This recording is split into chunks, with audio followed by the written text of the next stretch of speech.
آپ کا اور میرا جو بچپن تھا اس میں موبائل سے دور رہنا ہمارے لیے کوئی بہت مشکل امر نہیں تھا. یعنی موبائل اتنا عام ہی نہیں تھا, یا اس میں اتنی زیادہ جدت نہیں تھی, یا اس میں اتنی زیادہ خرافات نہیں تھی, دجال کی شکل اس نے اختیار نہیں کی تھی. جی فی زمانہ اب موبائل کے بغیر بچوں کو رکھنا مشکل کام ہو گیا. ایک اچھی ایج پہ پہنچتا ہے نا, 15 16 17 سال, پھر وہ موبائل مانگتا ہے, اس لیے کہ اب اس کے سارے دوستوں کے پاس موبائل ہے.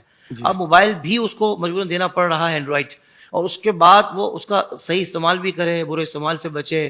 بالخصوص موبائل میں دنیا بھر کی خرافات اس میں موجود ہوتی ہیں. کس طریقے سے چیک اینڈ بیلنس رکھا جائے, صرف سافٹ ویئر کے ذریعے یا کوئی ای میل ڈال کے ہی رکھا جا سکتا ہے, یا خوف خدا اور محبت مصطفیٰ کے جام پلا کر بھی اس پر چیک اینڈ بیلنس رکھا جا سکتا ہے؟ ارشاد فرمائیے.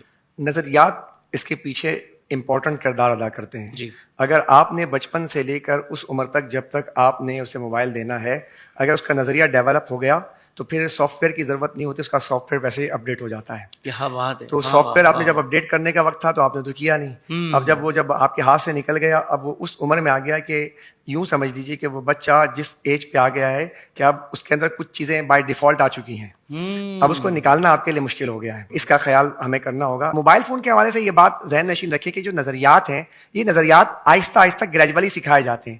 جیسے مثال کے طور پہ اگر آپ نے تقویٰ بچے کو سکھایا بچپن سے, آپ تقوی کے بارے میں بتائیں کہ تقویٰ کیا چیز ہے.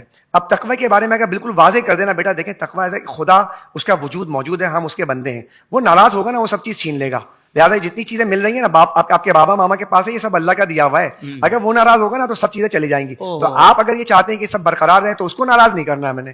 تو اب اس کو ناراض نہ کرنے کے لیے کیا کہ تقویٰ کی زندگی. تو اب وہ پوچھے گا بابا یہ تقویٰ کیا چیز ہے, تو آپ کہیں بیٹا دیکھو تقویٰ بہت آسان چیز ہے کہ جب آپ کوئی بھی کام کرتے ہیں نا, جیسے موبائل فون چلائیں گے نا, تو آپ کے دیکھیں موبائل پہ بہت سی اسکرین میں الٹی سیدھے تصویریں بھی آئیں گی.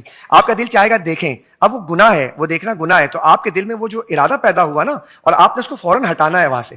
اب وہ جو گناہ کا جو ارادہ آپ کے دل میں پیدا ہوا, اس ارادے کو دبانا, یعنی کہ اس پہ آپ نے پہرا دینا کہ میں نے یہ کام نہیں کرنا ہے, اس کو تقویٰ کہتے ہیں. تو آپ متقی بن جائیں گے اگر آپ یہ کرتے رہیں گے, روزانہ کرتے رہیں, آپ ہٹاتے رہیے, آپ متقی بن جائیں گے. پھر آپ موبائل فون کو چلانے کے لیے اس کو ایک مثال دیجیے. آپ اسے بتائیے بیٹا دیکھیں آپ نے مکھیاں دنیا میں 2 طرح کی ہیں. ایک مکھی وہ جو ہر جگہ بیٹھ جاتی ہے, گندگی بھی بیٹھتی ہے, اچھی جگہ بھی بیٹھتی ہے, اور ایک مکھی وہ ہوتی ہے جسے آپ شہد کی مکھی کہتے ہیں. تو آپ اسے کہیں کہ شہد کی مکھی دیکھیے بیٹا, آپ نے بولا جی, تو بیٹا کہاں بیٹھتی ہے, کیا وہ تو پھولوں پر بیٹھتی ہے. بولا آپ بھی جو ہے نا موبائل فون چلانے کے لیے شہد کی مکھی بن جائیں آپ.